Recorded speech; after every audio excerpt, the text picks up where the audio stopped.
আলোচনায় চলে আসি। আমাদের মূল আলোচনার যেখানে আমাদের আলোচনা চলছিল, আমরা সোডার আলোচনা করছিলাম। প্রথম দিন আমরা লেটেন্ট সোডার আলোচনা করেছি, সঙ্গে ডেভেলপমেন্ট অফ সোডা নিয়ে আলোচনা হয়েছে। লেটেন্ট সোডার সিমটমসের ব্যাপারেও আমি বলেছি। আজকে যেটা আলোচনার জায়গা সেটা হচ্ছে প্রাইমারি সোডার প্রেজেন্টেশন, যেটা আগের দিন বলেছিলাম, সেখান থেকে শুরু করি। আজকের আলোচনাটা আমাদের প্রাইমারি সোডা প্রেজেন্টেশন, এটা দিয়ে শুরু হোক, সেই অনুযায়ী আমাদের চলবে। যেটা বলছিলাম, তাহলে দেখুন, এই লেটেন্ট সোডা আমাদের বডিতে লেটেন্ট অবস্থায় একটা দীর্ঘমেয়াদী সময় থেকে যেতে পারে, যেটা হ্যানিম্যান সাহেব তার ক্রনিক ডিজিজে বলেছেন। এবং এই লেটেন্ট সোডা যখন আস্তে আস্তে আস্তে আস্তে আমাদের শরীরে থাকে এবং পারিপার্শ্বিক অবস্থা, মানসিক অবস্থা, মেন্টাল লেভেলে কোনো রকম ধাক্কা, ইমোশনস, এক্সাইটমেন্ট, এই ব্যাপারগুলো হলেই সুপ্ত সোডা জেগে ওঠে। তো এই সুপ্ত সোডা জেগে উঠলে পারে আমরা তার প্রকাশ পাই প্রাইমারি সোডা হিসেবে। তাহলে প্রাইমারি সোডা যখন আমরা প্রেজেন্টেশনে আসে তখন সেটা কেমন হয় না, প্রাইমারি সোডা হ্যানিম্যান সাহেব বললেন যে এটা ভেসিকুলার রিচ ইরাপশনস, একটা ভেসিকুলার ইরাপশন ডেভেলপ করে। এবং এই vesicular eruption all over the বডিতে যে কোনো জায়গায় হতে পারে, হাতে পায়ে বিভিন্ন জায়গায়। এগুলো হলে পরে খুব চুলকায়, চুলকানোর পরে জায়গাগুলো ভেসিকুলার থাকে, চুলকালে পরে জল বেরোয় এবং ওটা যেখানে গিয়ে লাগে সেখানে আবার চুলকানি শুরু হয়। এটা একটা কন্টাজিয়াস প্রিন্সিপাল উনি বলেছেন। এবং যদি ওটা ওই অবস্থাতেই ছেড়ে দেওয়া হয়, যদি কোনো ট্রিটমেন্ট করা না হয়, যদি কোনো চাপা দেওয়া না হয়, তাহলে 2-1 দিনের মধ্যেই সেটা সাপুরেশন হয় এবং ফলোড বাই ক্রাস্ট। একটা সুখকর চুলকানি থাকে, এর মধ্যে একটা ভোলাপটা সুইচিং থাকে, পেইন সেন্সেশন পাওয়া যায়। এই হচ্ছে প্রাইমারি সোডার ম্যানিফেস্টেশনস। অল ওভার দ্য বডিতে প্রাইমারি সোডা এইভাবেই ম্যানিফেস্ট করে থাকে। আমি আগের দিন আপনাদের সুবিধার্থে আলোচনা করেছিলাম। মোটামুটি আমরা আমাদের বর্তমান যে প্র্যাকটিস অফ মেডিসিন, ডার্মাটোলজি যা আমরা পড়ি, তাতে গিয়ে বেশ কয়েকটা জিনিসকে আমরা এখানে পাই। কিসে পাই না, আমরা বিভিন্ন নামে পাই। এই যে ইরাপশনের কথাগুলো বললাম, এগুলো আমাদের বর্তমান স্কেবিসের সাথে মেলে, হারপিসের সাথে মেলে। তাহলে স্কেবিস, হারপিস, আর পায়ে একটা ইরাপশন হয়, হাতে চেটোতে হয়, যাকে আমরা পম্পলিক্স বলি, পম্পলিক্স। এবং অল ওভার দ্য বডিতে হয় পিমফিগাস, যেটা অন্য নাম বাংলায় নারাঙ্গা বলে, যেটা একটা অটোইমিউন প্রেজেন্টেশনস। তো সেই পিমফিগাস আমরা পাই। তাহলে এই 4টে প্রেজেন্টেশনই মূলীভূত একটা ব্যাপার। কখনো কখনো বেশ কিছু অ্যালার্জিক ভেসিকুলার ইরাপশনসও পাওয়া যায়, যেগুলো ইনসেক্ট বাইটের পরে হয়। সেগুলোরও ক্যারেক্টার অনেক সময় এরকম হয়ে থাকে। তো এই রকমের জায়গায়, এই জায়গাগুলোকে আমরা প্রাইমারি স্কিন ইরাপশনস, এই প্রাইমারি সোডার প্রেজেন্টেশন হিসেবে ধারণা করতে পারি। এর সাথে সাথেই প্রাইমারি সোডার ট্রিটমেন্ট পার্টটা সেরে নেওয়া যাক, কারণ আমাদের প্র্যাকটিক্যাল ওরিয়েন্টেড কথাবার্তা দরকার। কী এলো, কী চাই? হ্যাঁ, তাহলে প্র্যাকটিক্যাল ওরিয়েন্টেড কথাবার্তা আমাদের দরকার। তো যেহেতু প্র্যাকটিক্যাল ওরিয়েন্টেড আলোচনা, তাহলে দেখুন, এই যে স্কেবিস বা প্রাইমারি ইরাপশন যেগুলোর নাম আপনাদের বললাম, হ্যানিম্যান সাহেব তার ক্রনিক ডিজিজে এদের ট্রিটমেন্ট করার যে ধারণা দিয়ে গেছেন সেটা একটু বুঝে নিন। উনি বলেছেন যে এখানে সালফার, হিপার সালফার, সিপিআর, এই ড্রাগগুলো ব্যবহার করলে প্রাইমারি সোডা সেরে যাবে। এই আলোচনা উনি ওনার ক্রনিক ডিজিজের ট্রিটমেন্ট পার্টে করেছেন। তো এখানে আপনি সালফার, হিপার সালফার ব্যবহার করতে পারেন। সিপিআর কথা উনি, সিপিআর এবং কার্বোভেজ উনি ওনার কেসে বলেছেন। তো যদি লক্ষণ সাদৃশ্যে মেলে তাহলে অবশ্যই ব্যবহার করতে পারেন। ওনার বক্তব্য ছিল অ্যান্টিসোডিক মেডিসিন দিলে কয়েকটা মাত্রায় দিতে হয়, রিপিটেড ডোজিংয়ের ব্যাপার আছে। এই জায়গাটা একটু ক্লিয়ার করে দিই, না হলে সমস্যা হবে। তো দিলে পারে এই সোডা সেরে যায়। এখানে ডোজ পোটেন্সি নিয়ে একটু আমাদের মতবিরোধ তৈরি হয়। হ্যানিম্যান সাহেব যেটা লিখেছেন তার ক্রনিক ডিজিজে, সেটা 630 পোটেন্সির কথা লিখেছেন। যদি আপনি 630 পোটেন্সি ব্যবহার করেন তাহলে 630 দেবেন, দিয়ে সেটাকে অবজার্ভ করবেন, লাগলে পরে আবার রিপিটেড ডোজিং করবেন। যেটা হ্যানিম্যান সাহেব তার 6th এডিশনে লিখেছেন 50 মিলিসিমাল ওষুধের কথা, তো সেটা হলে আপনি 0/1 প্রেসক্রাইব করবেন। এখানে কিন্তু সেই আলোচনা উনি করেননি। ক্রনিক ডিজিজে উনি 50 মিলিসিমাল ব্যবহারের উল্লেখ করেননি, মানে প্রাইমারি সোরাতে 0/1 সিএফডি বা এরকম কোনো আলোচনা নেই। মানে 0/1 সিএফডি বললে অবশ্যই সবাই বুঝবেন না, 0/1 সিঙ্গেল ডোজের যে আলোচনা, উনি এখানে লার্জার ডোজের কথা বলেছিলেন। একটু পরিষ্কার করে বলি, তাহলে আপনাদের সবার বুঝতে সুবিধা হবে, নাহলে ব্যাপারটা ঘেটে যাবে। উনি প্রথম যেটা এখানে বললেন, একটা গুলি 10 নম্বরে বা 2টো গুলি একটা মাত্রা হিসেবে খাওয়ালে সারে। আপনার এখানে যদি ডোজিংয়ের দরকার হয় সেক্ষেত্রে আপনি নির্দিষ্ট ব্যবধানে দিতে পারেন, সেটা 2-4 দিন, 7 দিন, 10 দিন হতে পারে।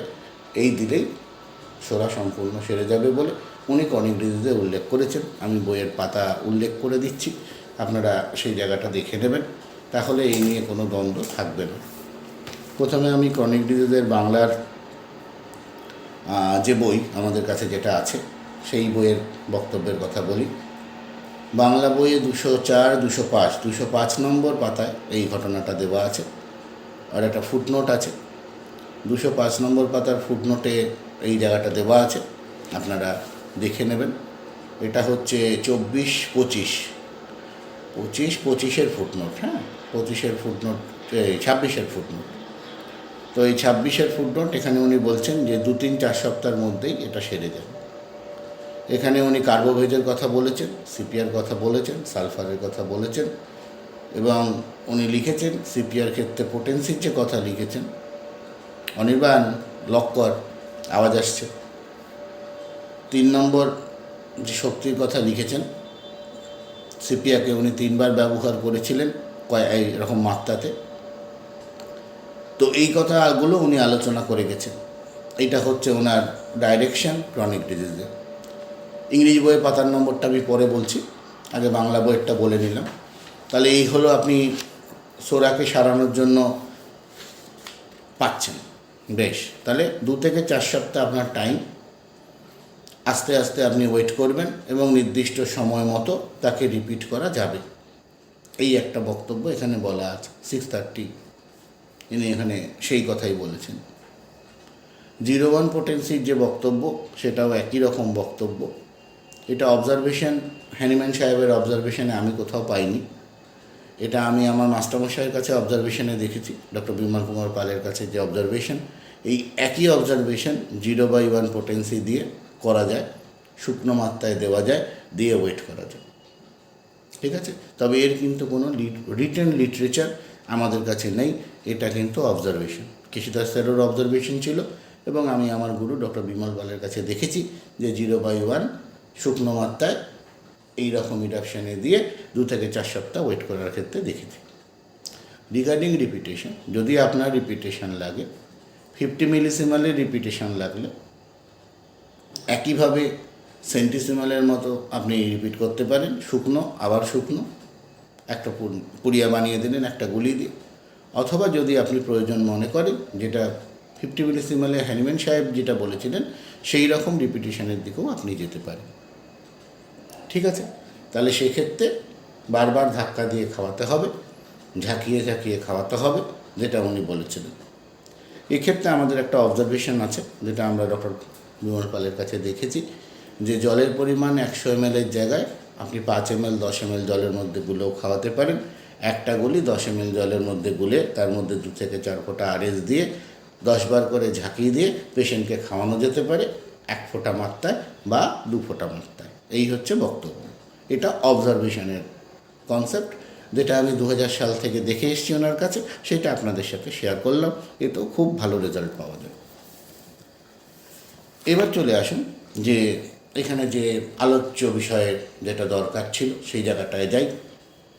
এক্ষুনি যে অসুখগুলোর কথা বললাম, স্কেবিজ, হারপিস, পিম্পিগাস, পমফ্লয়েডস যেগুলো বললাম, এর মধ্যে স্কেবিজ আমরা প্রচুর হসপিটালে করে দেখেছি যে দারুণ সুন্দর রেসপন্স করে। সালফার, হিপার সালফার, কোনো ক্ষেত্রে মাক্সল, এগুলোতেই মোটামুটি স্কেবিজের ধরে নিন 70 to 80% কাভার করে দেয় আমাদের যে এক্সপিরিয়েন্স। লাগলে ডোজিং রিপিটেশন যেমন বললাম, যেভাবে বললাম আমরা দুভাবেই করে দেখেছি, খুব ভালো রেসপন্স করে। রিগার্ডিং হারপিস এখানে বলার বক্তব্য আছে।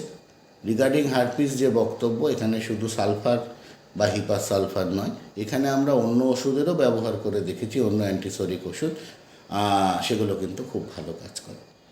যেমন ধরুন ল্যাকেসিস, যেমন ধরুন ল্যাকেসিস এখানে একটা ওয়ান্ডারফুল ড্রাগ।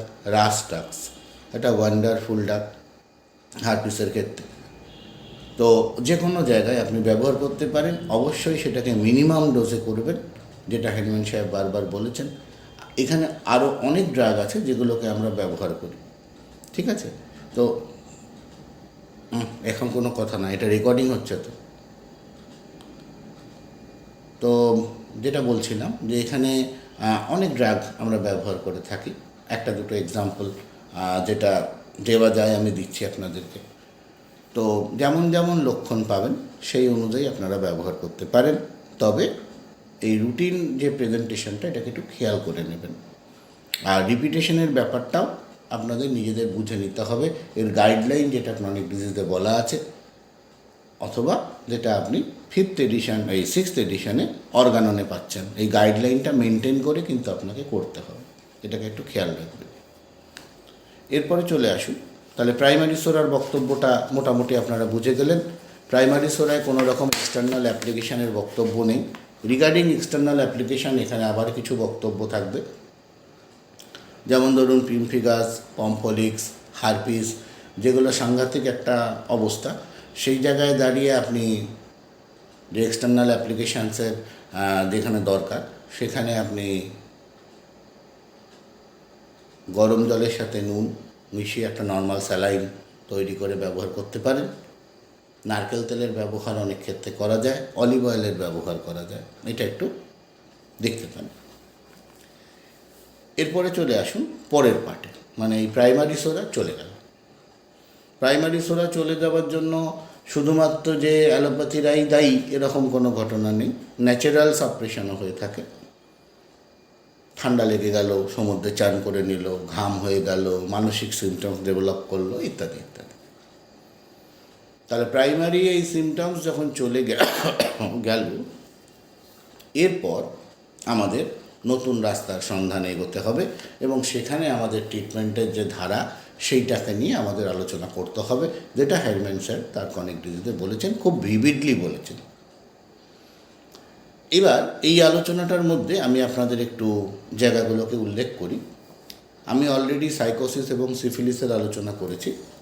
তো এখানে হ্যানিম্যান সাহেবের যে আলোচনাটা আছে, যেটা উনি ক্রনিক ডিজিজে লিখেছেন, এর মেজরটাই পিওর সোরা ট্রিটমেন্ট, যেখানে মিক্স থাকবে, যেখানে সোরা সিফিলিস সাইকোসিসের ব্লেন্ডিং থাকবে। সেই জায়গায় দাঁড়িয়ে উনি সিফিলিস এবং সাইকোসিসের মধ্যে তার আলোচনা করেছেন, আর এইটা আলোচনা করেছেন জেনারেলি পিওর সোরার। তো এখানে কিছু উনি পয়েন্টসের কথা বলেছেন, যেগুলো করলে পারে যেগুলো করলে পারে ক্রনিক ডিজিজে আমরা ভালো রেজাল্ট পেতে পারি। এটা ওনার 11 বছরের অবজারভেশনসে উনি যা পেয়েছিলেন উনি ওনার ক্রনিক ডিজিজে তুলে ধরেছেন। কিছু বারণ করেছেন করতে, কিছু জিনিসকে করতে বলেছেন। এই জায়গাগুলোকে আপনাদের একটু মাথায় রেখে কাজ করতে হবে, খেয়াল রাখতে হবে যে উনি 11 বছরে যেটা করেছিলেন সেটাকে আপনাদের অবশ্যই পরীক্ষা করতে হবে এবং আপনাদের কাজে লাগিয়ে দেখতে হবে। ওনার টোটাল ইনস্ট্রাকশনগুলোকে কতগুলো ভাগে ভাগ করাতে হবে। প্রথম হচ্ছে এই যে সোরা সংক্রান্ত ঘটনা, যেটা আপনি লেটেন্ট পড়লেন, যেটা আপনি আলোচনা শুনলেন প্রাইমারি, এর পরের আলোচনাটা সেকেন্ডারি। তো আমি সেকেন্ডারি সোরার সিমটমসের আলোচনায় যাচ্ছি না। আপনারা সবাই ক্রনিক ডিজিজের মধ্যে সেকেন্ডারি সোরা 94 নম্বর অ্যাফোরিজমে ভিভিড আলোচনা আছে এবং প্রত্যেকটা অর্গান রিলেটেড উনি আলোচনা করেছেন, প্রচুর সিমটমস আলোচনা করেছেন। তো প্রত্যেকে নিজেদের স্বার্থে সিমটমসগুলোকে পড়ে পড়ে রপ্ত করবেন, কারণ ওরা রিডিং পড়লে পরে আমাদের নিজেদের কোনো উন্নতি হবে না। একটা ক্লাস হবে বটে, তো সেটা আপনারা নিজেরা পড়বেন। এবং আমি আগের দিনেও বলেছি, আবার বলছি, ভালো করে পড়ে রপ্ত করবেন এবং এর সাথে সাথে একটা কম্পিটিটিভ স্টাডি করবেন উইথ সাইকোসিস, সিফিলিস অ্যান্ড টিউবারকুলার। কারণ পেশেন্ট যখন আপনার কাছে আসবে তখন আপনাকে এটা একটু ডিটি করতে হবে। আলোচনায় আসে, উনি এখানে সোরার যে আলোচনা, মূলীভূত আলোচনাটা করেছেন, বেশ কতগুলো জায়গায় ভাগ করেছেন। ওনার মূল আলোচনা বিষয়টাকে এভাবে ভাগ করতে পারি আমরা, যে এই যে সেকেন্ডারি সোরা আমাদের মধ্যে ডেভেলপ করে তার কারণ,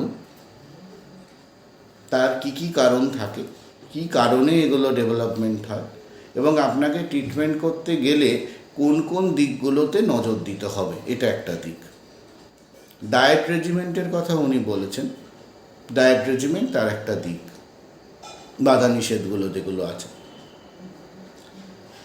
ওষুধ নির্বাচনের একটা দিক, যে ওষুধকে কিভাবে নির্বাচন করবেন। তাহলে এই তিনটে পার্টে উনি এই পুরো লেকচারটাকে ভাগ করেছেন, এবং এটা একটু মেলানো মেশানো আছে। মানে যেহেতু অ্যাফোরিজম লেখা, তো পরপর কানেক্টেড, একটা থরো লেকচারের মতো লেখা। এইটা অর্গাননের মতো অ্যাফোরিজম করা নয়, বাংলা বইতে একটু অ্যাফোরিজম করে করে ভাগ করে মনে রাখার খাতিরে করা হয়েছে।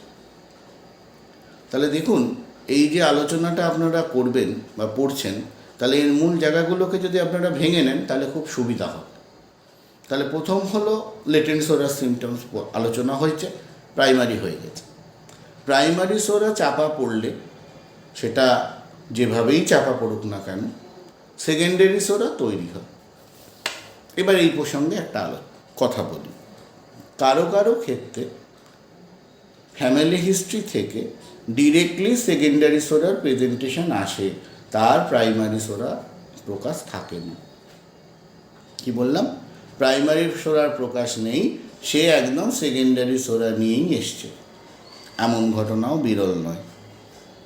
আর একটা কথা বলে, যেটা আমাদের বারবার বুঝতে ভুল হয়। একটা বাচ্চা ছেলে মাথার মধ্যে চর্মরোগ নিয়ে জন্মালো, আপনারা জানেন টিনিয়া ক্যাপিটিস হয়। এই টিনিয়া ক্যাপিটিস মানেই কিন্তু সেকেন্ডারি, এটা কিন্তু কোনো প্রাইমারি প্রেজেন্টেশন নয়। কারণ টিনিয়া ক্যাপিটিসের প্রেজেন্টেশন যে আপনারা পড়বেন প্র্যাকটিস অফ মেডিসিনে, এটা একদমই প্রাইমারি সোরার সাথে মেলে না। তাহলে এ জন্ম নিল কি নিয়ে? সেকেন্ডারি সোরা নিয়ে। প্যাটার্নাল ম্যাটার্নাল সাইডে এর শরিক প্রেজেন্টেশন এত স্ট্রং ছিল যে এ নিয়ে জন্মালো সেকেন্ডারি সোরা। জায়গাটা বুঝুন ভালো করে, এর কিন্তু প্রাইমারি ম্যানিফেস্টেশনস ছিল না।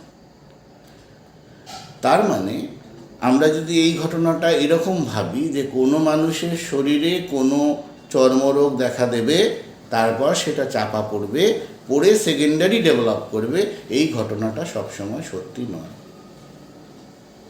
প্রাইমারি ম্যানিফেস্টেশন যদি কোনো রোগীর ক্ষেত্রে হয় সেটা প্রাইমারি, আর সেকেন্ডারি ম্যানিফেস্টেশন যদি কোনো রোগীর ক্ষেত্রে হয় তাহলে সেটা প্রথম থেকেই সেকেন্ডারি।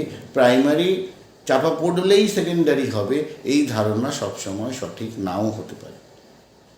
তাহলে একটা ছেলে জন্মালো, বাচ্চা জন্মালো, রিংওয়ার্ম হলো, বাচ্চা জন্মালো, টিনিয়া ক্যাপিটিস হলো, বা সেকেন্ডারি স্কিন ইরাপশনস আপনি তার মধ্যে পাচ্ছেন। তাহলে আপনাকে কি বুঝতে হচ্ছে? না, এর মধ্যে সেকেন্ডারি প্রেজেন্টেশন আছে। বেশ, আর একটা জায়গার কথা বলি, ট্রান্সমিশনের কথা। প্রাইমারি সোরা ওই অবস্থায় ট্রান্সমিট করে যখন ভেসিকুলার থাকে। তো আপনারা জানেন স্কেবিস থেকে শুরু করে এগুলো খুব ছোঁয়াচে, যেখানেই কন্ট্যাক্টে যায় হয়। তাহলে এটা হলো কন্টাজিয়াস প্রিন্সিপাল। প্রাইমারি সোরার মতো সেকেন্ডারি সোরাও ট্রান্সমিট করে, লাইক সাইকোসিস অ্যান্ড সিফিলিস। সাইকোসিস এবং সিফিলিসের মতো সোরাও ট্রান্সমিট করে জেনারেশন টু জেনারেশনস। ওটা সেক্সুয়ালি ট্রান্সমিট করে, এটা সেক্সুয়ালি ট্রান্সমিট করে। ঠিক আছে? তাহলে ওটা সেক্স ক্রোমোজোম রিলেটেড প্রেজেন্টেশনসের কথা ভাবতে পারেন, এটা অটোজোমাল প্রেজেন্টেশনসগুলো আসে। প্রজন্ম থেকে প্রজন্মে সোরার প্রকাশ চলতে থাকে। এই হলো বক্তব্য। এইবারে হচ্ছে যে আলোচনাটা আমরা করব, সেটা প্রথম পার্টটা আলোচনা করার দরকার, যে এই যে সোরার ট্রিটমেন্ট আমরা করব, এটার একটা প্ল্যান, এইটা আলোচনা করি। পরের দিনে আমরা আলোচনার জায়গা রাখবো যে কী কী দিকে আমাদের নজর রাখতে হবে। ডায়েট রেজিমেন্টের ব্যাপারটা খুব কচকচে, কতগুলো মূল জায়গা আমি বলবো, বাকি জায়গাগুলো আপনারা দেখে নেবেন, ঠিক আছে। এরপরে আরেকটা পার্ট উনি আলোচনা করেছেন, সেটা হচ্ছেন রিগার্ডিং অ্যান্টিসোরিক মেডিসিন। তো উনি ওখানে ওনার বইতে 48টা মেডিসিনের ডিটেল প্রেজেন্টেশন দিয়েছেন, যেটা ওনার ইংরেজি বইতে আমরা পাই, এবং তার সাথে একটা জিস্টাপ দিয়েছেন যে মেডিসিনের প্রিপারেশনস এবং কোন জায়গায় কীরকমভাবে সেটার ব্যবহার, সেইটা আমাদের একটু আলোচনার মধ্যে আনতে হবে। তাহলে এই যে সোরা চাপা পড়ে গেল, এ ভেতরে চলে গেল, গিয়ে তো আমাদের অর্গানের মধ্যে বিভিন্ন রকম সিমটমস ডেভেলপ করাবে সারা বডির সব জায়গায়। এটা হাইড্রা-হেডেড মনস্টার উনি বলেছেন, প্রত্যেকটা জায়গায় সিমটম ডেভেলপ করাতে পারে, ঠিক আছে। মেনলি এখানে যেটা আমি বলবো, অন্য অর্গানের সাথে মানে অন্য মায়াজমের সাথে প্রেজেন্টেশনের তফাৎটা কোথায়, যেটা আমরা বারবার আলোচনা করছি। এ কিন্তু প্রাথমিকভাবে ফাংশনাল গণ্ডগোল করে, লং টার্মে গিয়ে এর মধ্যে আমরা ডিস্ট্রাকশন পাই, এর মধ্যে আমরা ওভারগ্রোথ পাই। একটু খেয়াল করবেন। প্রাইমারিলি সোরা শোনা যাচ্ছে না, প্রাইমারিলি সোরা যেটা বলছিলাম যে ডেভেলপমেন্টের প্রেজেন্টেশনে শোনা যাচ্ছে তো, হ্যাঁ যেটা বলছিলাম, গেল তালটা কেটে, কী বলছিলাম বলে গেলাম। হ্যাঁ,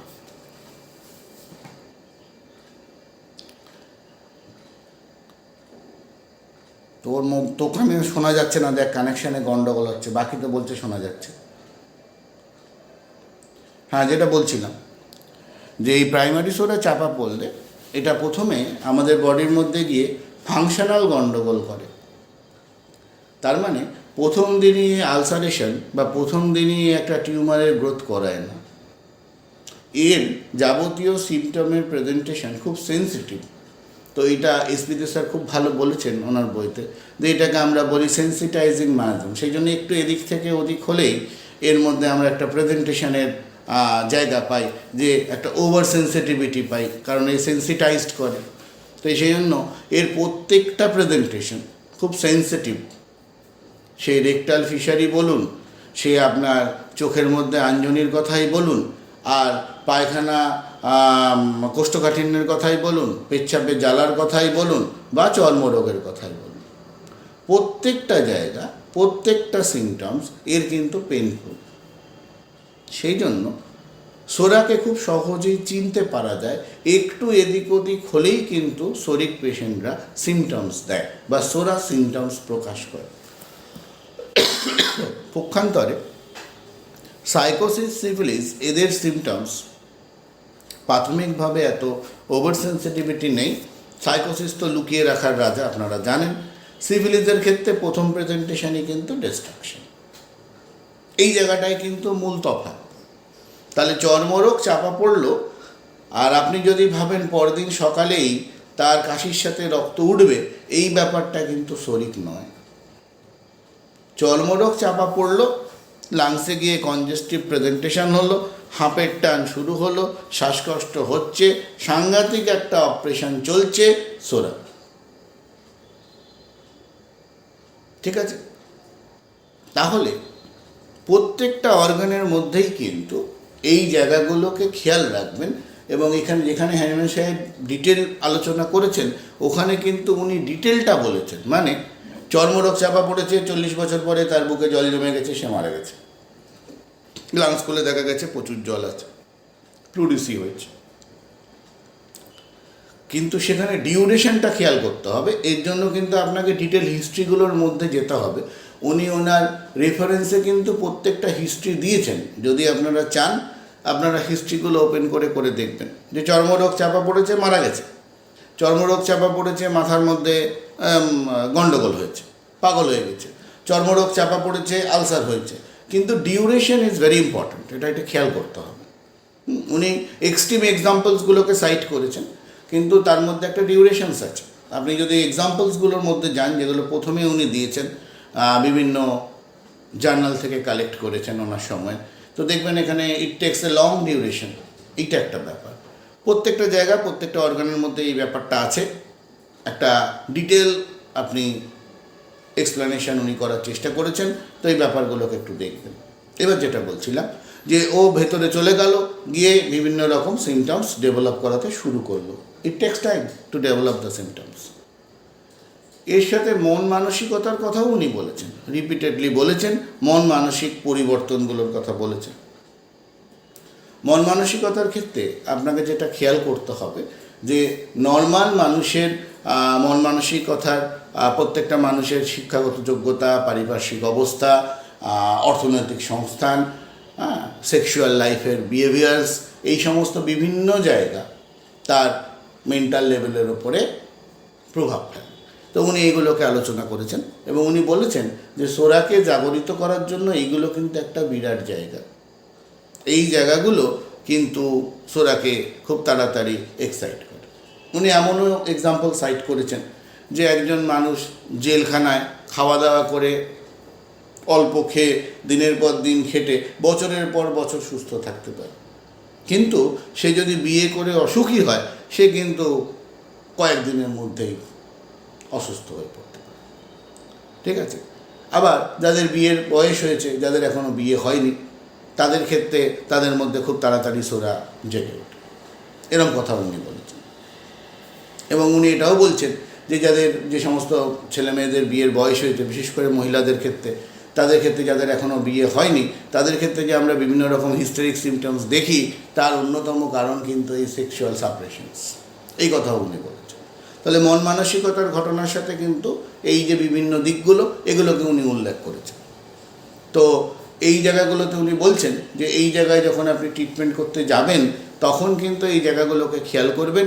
এবং যখন মেন্টাল ডিজিজের কথা বলছেন, যখন আপনারা অর্গাননে যেটা পড়েছেন মেন্টাল ডিজিজের ট্রিটমেন্ট পার্ট, উনি বলছেন যতদূর আপনার জোর খাটবে আপনাকে কিন্তু জোর খাটিয়ে অবস্থাটা যতটা সম্ভব পরিবর্তন করতে হবে।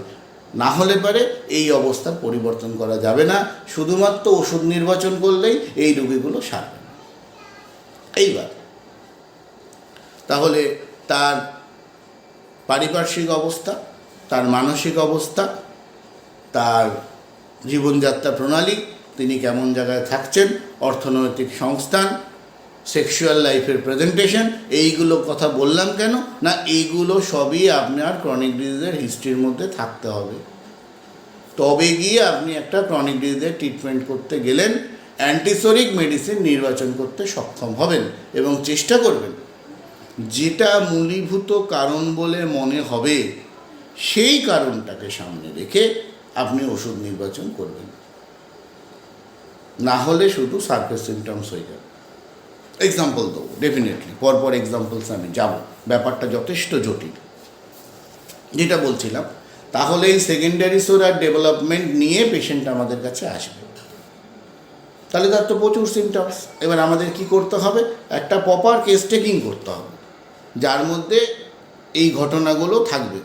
আর একটা জায়গা বলি, আমরা পেশেন্ট আসার পর যে কেস টেকিংটা করছি, এই কেস টেকিংয়ের মধ্যে অনেক ফাঁকফোকর আছে, সেই ফাঁকফোকরগুলো মেরামত করতে হবে। আপনারা কেন ফিলোসফি পড়বেন, ওখানে দেখবেন উনি বারবার বলছেন যে পেশেন্ট এসে তো সিমটমস বলবে, আপনি সিমটমস লিখবেন, কিন্তু আপনার যে সিমটমস আপনি লিখলেন তার মধ্যে রুগীর ছবিটা থাকতে হবে। শুধু তার রোগের ছবি থাকলে চলবে না। এই রুগীর ছবি যদি চান তাহলে পরে এই জায়গাগুলোকে আপনাকে কভার করতে হবে, যে তার ব্রিং অ্যান্ড বটম, তার পারিপার্শ্বিক অবস্থা, তার ছোটোবেলা থেকে বিভিন্ন রকম ঘটনা, যে জীবনযাত্রা প্রণালীর মধ্যে দিয়ে সে বড় হয়ে উঠেছে এবং আজকে সে একটা পূর্ণ মানুষ এই অবস্থায় আছে, তার এখনকার বর্তমান অবস্থা, মানসিক অবস্থা, অর্থনৈতিক অবস্থা ইত্যাদি সবকেই কিন্তু আপনার জোড়া লাগাতে হবে। তবে গিয়ে কিন্তু একটা পূর্ণ ছবি পাওয়া যাবে সিলেকশন করতে গেলে। এই কাজটাই ডক্টর নীলমণি ঘটক তার মেট্রিওমেডিকাতে করেছেন। একটা ড্রাগকে সামনে দাঁড় করিয়ে তার একটা গোটা ছবি নেওয়ার চেষ্টা করেছেন, ছোটোবেলা থেকে বয়স্ক পর্যন্ত, বয়সকাল পর্যন্ত। বিভিন্ন ঘাট প্রতিঘাতের মাধ্যমে যেতে যেতে যেতে যেতে সে একটা জায়গায় গিয়ে পৌঁছাচ্ছে। সেই পৌঁছানো জায়গা পর্যন্ত যে যাচ্ছে একটা ড্রাগ গেলে পরে তার কীরকম ছবি হচ্ছে সেইটা আপনার প্রেক্ষাপটে থাকতে হবে। এটা কেন্ট তার বইতে প্রথম উল্লেখ করেছিলেন, পরবর্তী সময়ে ঘটকের বইতে আপনারা কিন্তু এর একটা ডিটেল প্রেজেন্টেশন পাবেন। ইংরেজি বইয়ের কথা যদি বলেন, ফিলিপ বেলিতে পাবেন। ফিলিপ বেলির প্রেজেন্টেশন খুব সুন্দর। আপনারা ক্যাথরিন কুল্টার পড়তে পারেন, ক্যাথরিন কুল্টারের বইতেও খুব সুন্দর প্রেজেন্টেশন আছে, যে এই যে ওরিয়েন্টেড প্রেজেন্টেশন ভিজেলগাসের বইতেও পাবেন।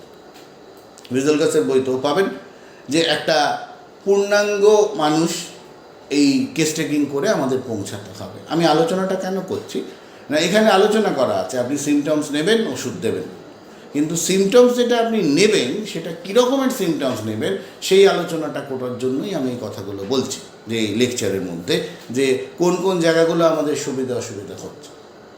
তাহলে ক্রনিক ডিজিজে হ্যানিম্যান সাহেব বললেন, আপনার কাছে রুগী আসলো, আপনি একটা অ্যান্টিসোরিক ওষুধ নির্বাচন করবেন। আমার আলোচনাটা সেখানে।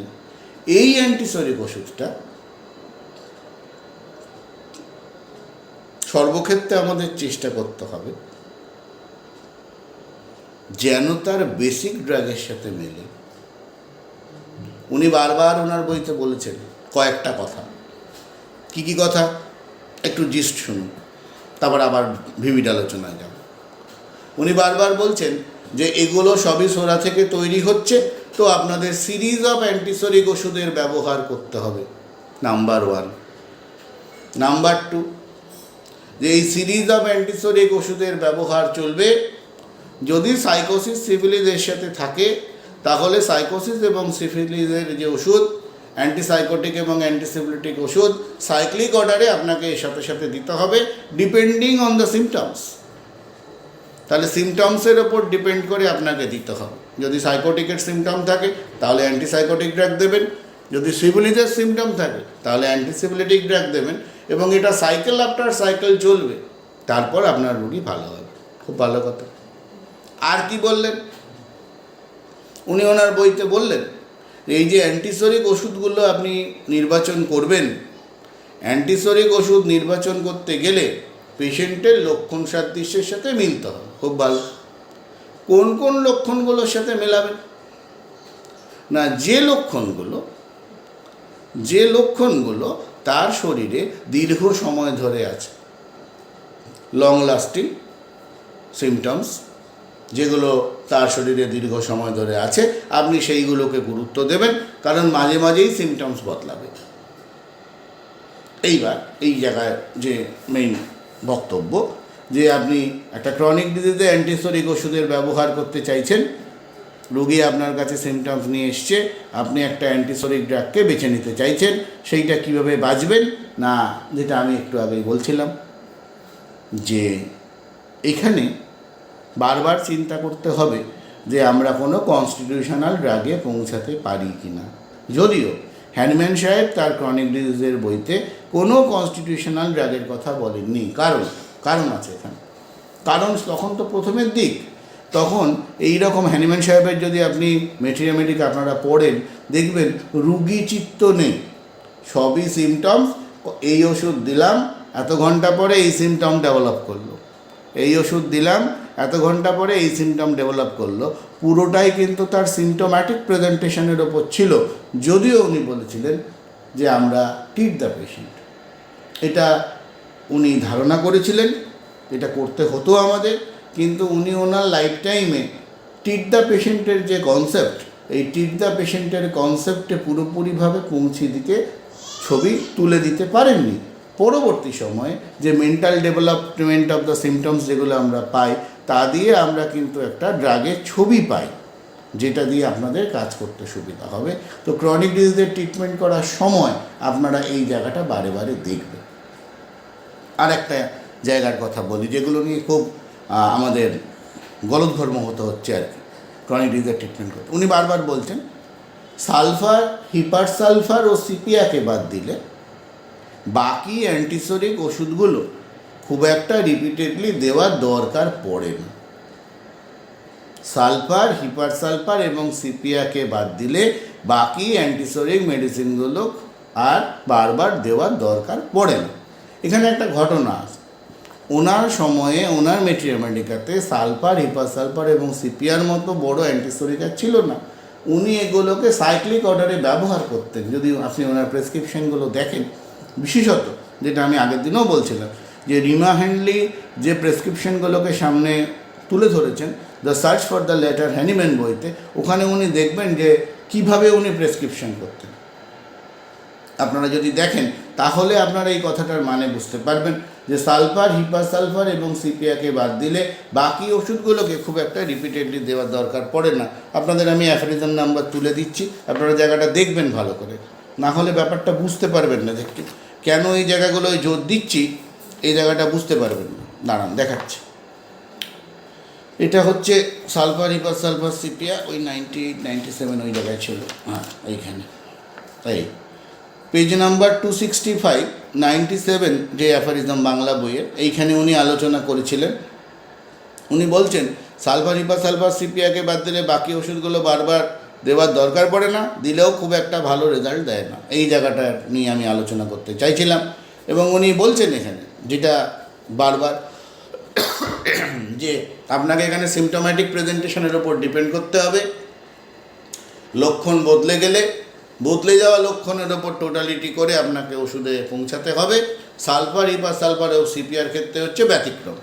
এগুলোকে অনেক সময়ই আপনি রিপিটেডলি ব্যবহার করতে পারবেন। ঠিক তার আগের একটা অ্যাফরিজম আছে 96, ওখানে উনি বলছেন যে যেখানে আপনি সালফার দিয়েছেন এরকম ক্ষেত্রে, ভেসিকুলার ইচিরাপশনের ক্ষেত্রে, যেটা আমি প্রথমেই বলছিলাম যে সালফারের ক্ষেত্রে মাঝে মাঝে এখানে একটা হিপাসালফার দেওয়ার দরকার পড়বে। মাঝে আমি পড়ে দিচ্ছি শুনুন।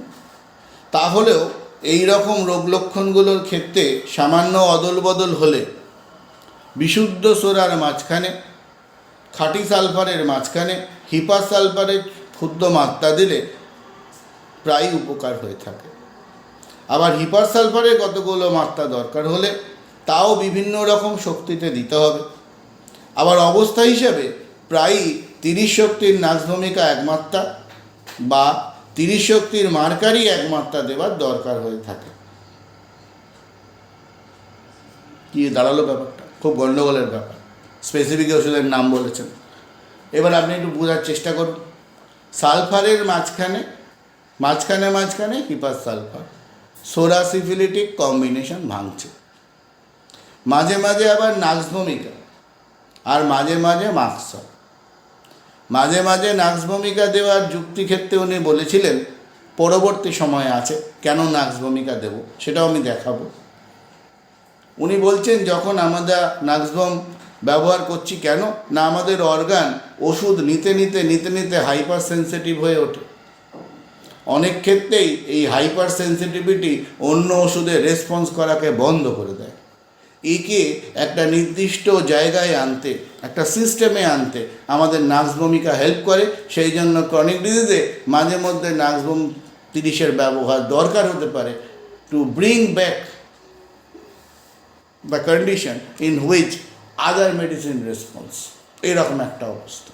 এটা বিশেষত উনি কোথায় বলেছেন, যেখানে রিপিটেডলি যেখানে ওষুধ দেওয়ার কথা বলেছেন, যে লাস্ট পার্টটা আছে, যেখানে উনি বলছেন যে মেনস্ট্রুয়াল ডিসঅর্ডারের ক্ষেত্রে উনি নাক্সভূমিকা শোকানোর কথা বলেছেন এবং ওখানে লিখেছেন যে পিরিয়ড যখন হচ্ছে, মেনস্ট্রুয়েশনের সময় ওষুধ দেওয়া বন্ধ, ওষুধ দেওয়া যাবে না, দরকার হলে নাক্সভূমিকা শোকাতে হবে। এবং এই নাক্সভূমিকা শোকালে তার সিস্টেম একটা ব্যালেন্স কন্ডিশনে আসবে। দুটো জায়গা বললাম, একটা হচ্ছে সালফার, হিপাসালফার, সিপিআ, এই ওষুধগুলো রিপিটেডলি দরকার হতে পারে, বাকি ওষুধগুলো রিপিটেডলি দিলে রেসপন্স করেন। নাম্বার 1।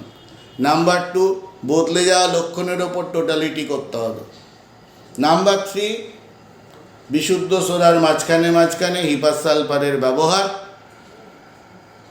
যদি দরকার হয় হিপাসালফারের কয়েকটা মাত্রা, তাহলে বিভিন্ন শক্তিতে দিতে হবে।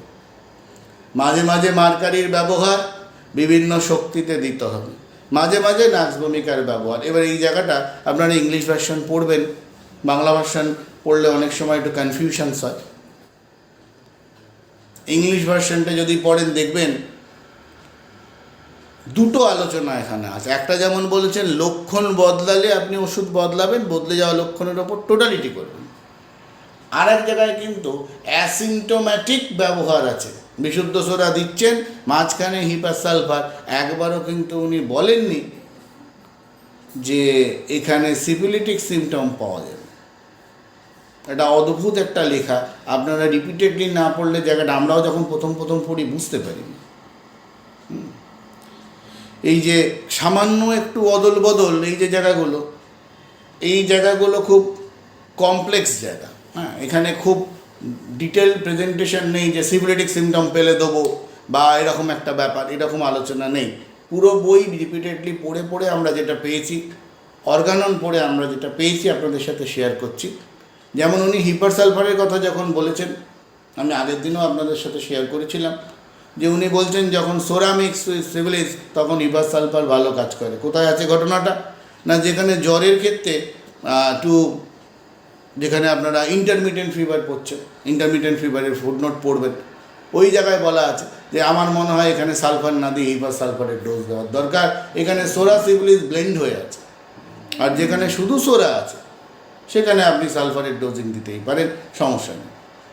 ঠিক একই কথা উনি বললেন, এই অ্যাসিমটোম্যাটিক যে ব্যবহার, এইটা পেশেন্টের বেসের ওপর দাঁড়িয়ে, তার ফান্ডামেন্টাল প্রেজেন্টেশনের উপর দাঁড়িয়ে আপনাকে ধারণা করতে হবে যে asymptomatic mercury, asymptomatic hepar sulphur, asymptomatic nux vomica নাকি সিমটোম্যাটিক।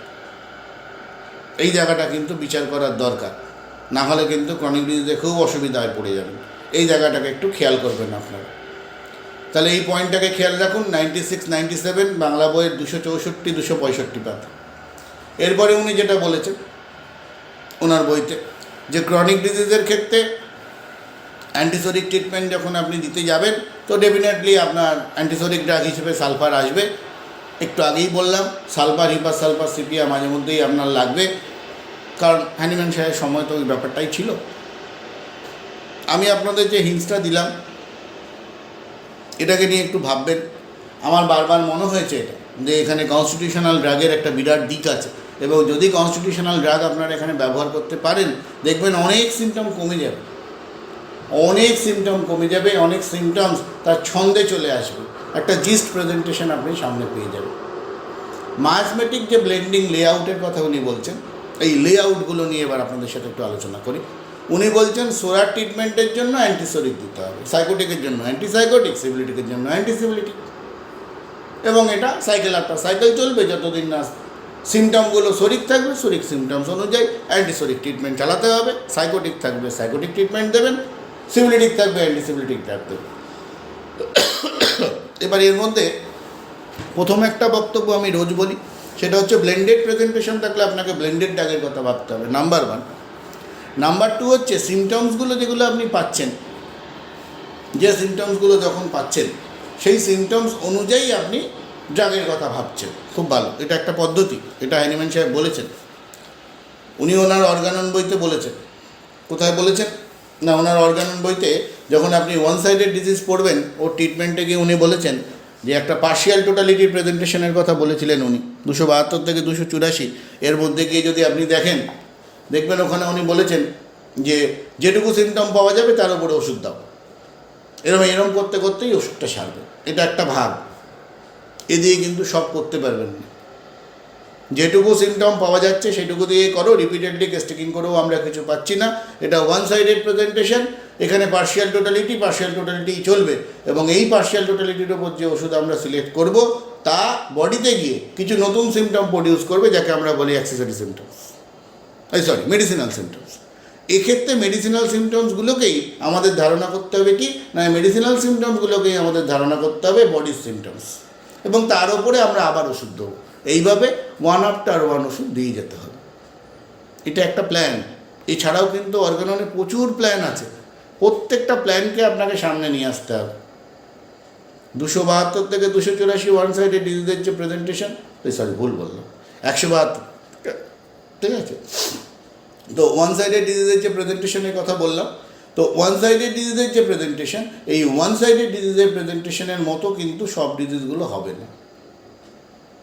যেমন ধরুন মেন্টাল ডিজিজ, যেমন ধরুন স্কিন ডিজিজ, এই প্রত্যেকটাকে যদি আপনি ফেলেন, এগুলোই তো ক্রনিক ডিজিজের প্ল্যান। তাহলে chronic disease plus related to Organon, এই জায়গাটাকে একটু জোড়া দেবেন। এই জায়গাটা জোড়া না দিলে প্ল্যানগুলো হারিয়ে যাবে। আর একটা জিনিস আমাদের হয়েছে গণ্ডগোল, যেটা আমি বলি যে বিশেষত এই বাংলা বই পড়তে গিয়ে হয়েছে যে 2টো করে অ্যান্টিসোরিক মেডিসিন দিয়ে একটা করে মার্কারি দিতে হবে, না, কোথাও সে কথা লেখা নেই। হ্যানিম্যান সাহেব যেটা লিখেছিলেন ইংরেজি ভার্সন, সেটা হচ্ছে নেক্সট অ্যান্টিসোরিক। উনি ওনার বইতে লিখেছিলেন যে এরপরে অ্যান্টিসোরিক দিতে হবে, সেভারেল অ্যান্টিসোরিক বলে ওখানে উল্লেখ করা আছে, ফলোড বাই অ্যান্টিসিভিলিটিক ড্রাগ, যখন কিনা সিভিলিটিক আছে। সেটা বাংলা বই রূপান্তর করতে গিয়ে দাঁড়িয়েছে পরবর্তী অ্যান্টিসোরিক দিতে হবে, তারপরে মার্কারি দিতে হবে। সাংঘাতিক ভুল। এবং এই ভুল ধরুন লাস্ট 15 বছর ধরে আমাদের একটা সোসাইটি আছে, সেখানে চলছে খুব গণ্ডগোল। অ্যাসিমটোম্যাটিক মার্কারি দিয়ে একটা বিচ্ছিরি অবস্থা তৈরি হচ্ছে, যখন কিন্তু সেই সিমটমস নেই। এরকম একটা অবস্থা তৈরি হচ্ছে। যাই হোক, যেটা বলছিলাম, তাহলে সোরা সংক্রান্ত লক্ষণ থাকবে, আপনি অ্যান্টিসোরিক ড্রাগ বাঁচবেন। এই অ্যান্টিসোরিক আপনার কনস্টিটিউশনাল ড্রাগ হলে খুব ভালো, নাহলে মেজরিটি অফ সিমটমস কভার করছে এরকম একটা অ্যান্টিসোরিক ড্রাগের কথা ভাববেন। কনস্টিটিউশনালে খুব ভালো। এইবারে যেটা হ্যানিম্যান সাহেব তার লেখাতে লিখছেন যে অ্যান্টিসোরিক ওষুধের যে ব্যবহার, সালফার যে সালফার, একেও কিন্তু রিপিটেডলি ব্যবহার করলে খুব বেশি ফল দেয় না, এটা উনি বলেছেন বারবার। তো সব কেসেই যে সালফার দিতে হবে এরকম কোনো বক্তব্য নেই। সালফার ছাড়াও অন্য অ্যান্টিসোরিক হতে পারে যেগুলোকে দিলে কাজ করতে পারে। ঠিক আছে, তো ড্রব্যাক্সের জায়গাগুলো উনি বারবার উল্লেখ করেছেন, সেই জায়গাগুলোতে আমরা যাব। আজকে মেইন ফোকাস করছি আমি এই জায়গাগুলোতে, যেগুলো আপনাদের বারবার বোঝার দরকার, সেই জায়গাগুলো প্রথম বলছি। তাহলে যখন আপনি কেস আসবে, এই কেসটাকে প্রথম আপনি আপনার হ্যানিম্যান সাহেব যে অর্গানন লিখেছিলেন, যেখানে গিয়ে কেসের ডিসকাশন আছে, কোন গ্রুপে পড়ে একটু ভালো করে দেখে নিন। এটা ওয়ান সাইডেড ডিজিজ, এটা লোকাল ডিজিজ, এটা মেন্টাল ডিজিজ, কী রকমের ডিজিজের মধ্যে এটা পড়ছে সেটা বুঝুন। তার রিলেটেড ক্রনিক অর্গাননে কী ডাইরেকশন দেওয়া আছে সেটা দেখে নিন। ক্রনিক ডিজিজের প্ল্যানিং যখন আপনি সাজাতে যাবেন, তখন আপনি একটু ভালো করে দেখুন যে ওই জায়গাটায় হ্যানিম্যান সাহেব যেরকম ট্রিটমেন্ট প্ল্যান যেটা বলেছেন ক্রনিক ডিজিজে, মূল যেটা জায়গা যে অ্যান্টিসোরিক ওষুধ নির্বাচন করতে হবে, আর এর সাথে একটু অ্যাড করে নিন, সেটা যদি তার সর্বদৈহিক সম্মত ঘটনাটা দাঁড়ায়, কনস্টিটিউশনাল ড্রাগ দাঁড়ায়, তাহলে কিন্তু কাজ করতে আপনার সুবিধা হবে। সঙ্গে এই জায়গাগুলো থাকবে, সঙ্গে এই জায়গাগুলোকে রাখবেন, রাখলে পরে কিন্তু আপনার কাজ করতে সুবিধা হবে। এটা গেল এই জায়গাকার পয়েন্ট। এবার আরও কয়েকটা জায়গার কথা বলবো, যে জায়গাগুলো আপনাদের খুব দরকার পড়বে, যেটা আমরা খুঁজে খুঁজে বহুবার দেখেছি যে খুব গণ্ডগোলের জায়গা। ডায়েট রেজিমেন্ট, আর ওইটা নিয়ে আমি পরের দিন বলবো। একটা জায়গার কথা বলি,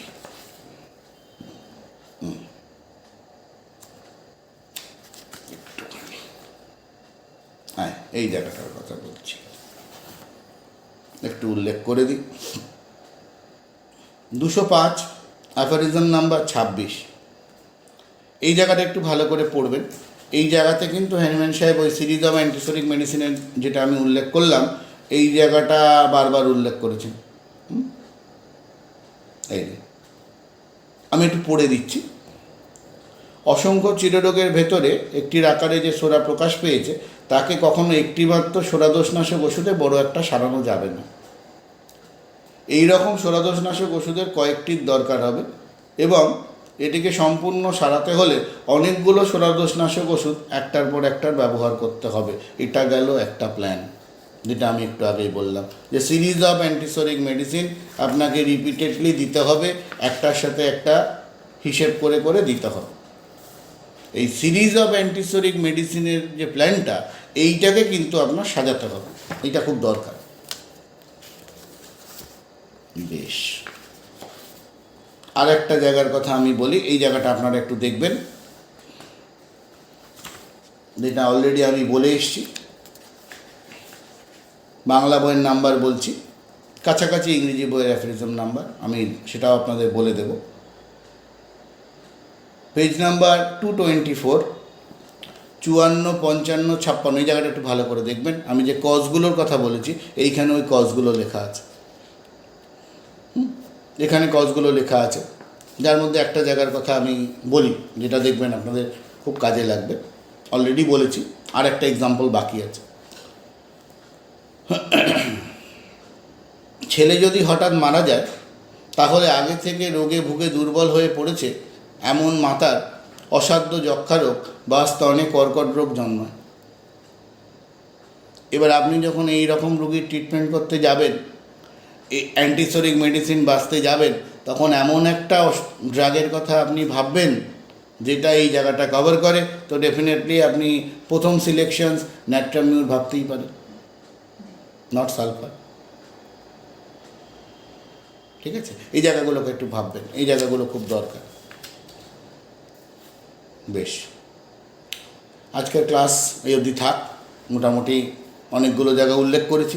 পরের দিন আমরা এই জায়গাটার ওপরেই আলোচনাটা রাখবো, যে বিভিন্ন জায়গা, যে দিক ডাজ অ্যান্ড ডাজ নট, সেই জায়গাটা রাখবো। আপনারা একটু সিমটমসগুলো দেখবেন।